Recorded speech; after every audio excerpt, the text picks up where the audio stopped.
Hi there. This is a boy called Bat, and we are on chapter 18, Dinner Date. Sorry, there's still waves. Lots of waves. Look at all of those waves. That happens every time a big barge comes by. Maybe the best moment of the whole day was when Bat finally felt Thor rustling in the pouch that hung from around Bat's neck. Thor woke from his nap just when Lawrence was finishing the last bath, which was for an inky spaniel named Webster.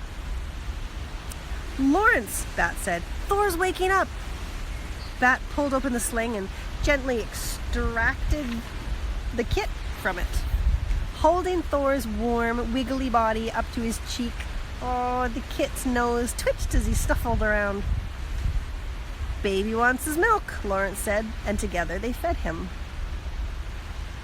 If Bat had his way, he would wear Thor in the sling all the time.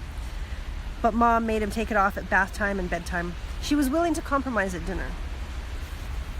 There's Bat wearing the sling while he's eating his own dinner. "Really, Bat, don't you think Thor would be more comfortable in his enclosure?" Mom said as she served out 3 platefuls of spaghetti and meatballs. "No," said Bat, "I really don't." Mom squinted her eyes tight.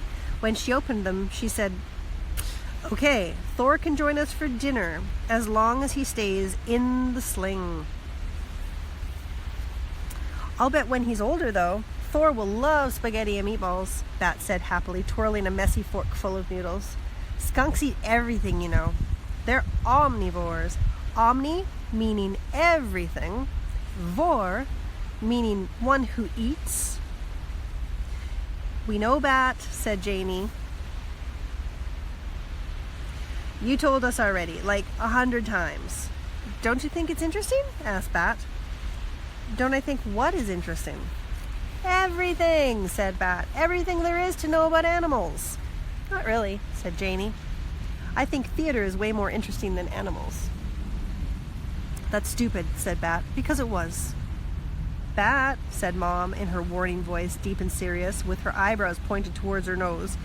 "I'm sorry I said your interest is stupid," said Bat. He wasn't actually sorry because Janie's interest was stupid. Theater was pretend. Animals were real. But Mom had let him bring Thor to the dinner table, so Bat turned his mouth up in a smile and added, "Will you forgive me?"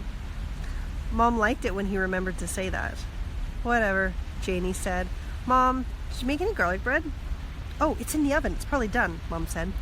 Janie pushed back from the table, found an oven mitt in the drawer, and pulled the tray of bread out of the oven. It smelled wonderful. Ezra once said that garlic is the best smell in the world, better even than roses, Janie said, putting the bread slices into a basket and bringing it to the table.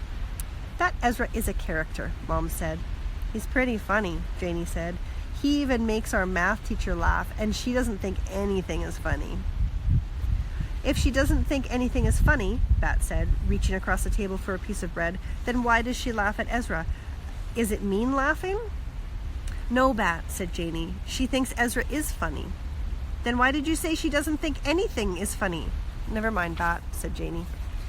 Bat took a bite of the garlic bread. The crust was crusty, and then the inside was hot and squishy. Melted butter glazed his fingers when he licked one by one. They ate for a few minutes without talking. The only sounds the crunch of biting into bread and the scraping noise of forks against plates as they wound bites of spaghetti. Then Janie announced, "I've decided I'm going to audition for the Queen." "I thought you wanted to be Alice," Mom said. "That was before I read the script," Janie said. "Then I realized that Alice was boring. She just wanders around whining about everything." "You'd be good at that part," Bat said. "You're good at whining."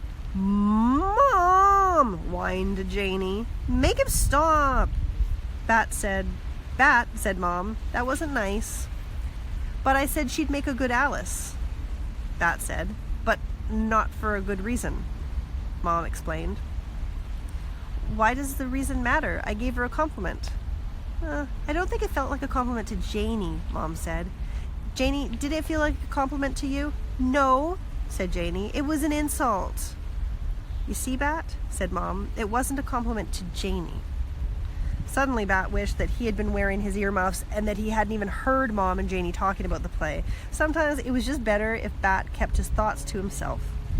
Bat ate a few more bites of his spaghetti and had almost finished all his bread when he felt Thor wriggling around in his pouch. "May I be excused?" he asked. "Yes," said Janie. "Honey, you know it's up to you to model good behavior," Bat heard Mom say to Janie as he headed to the refrigerator to get out the puppy formula.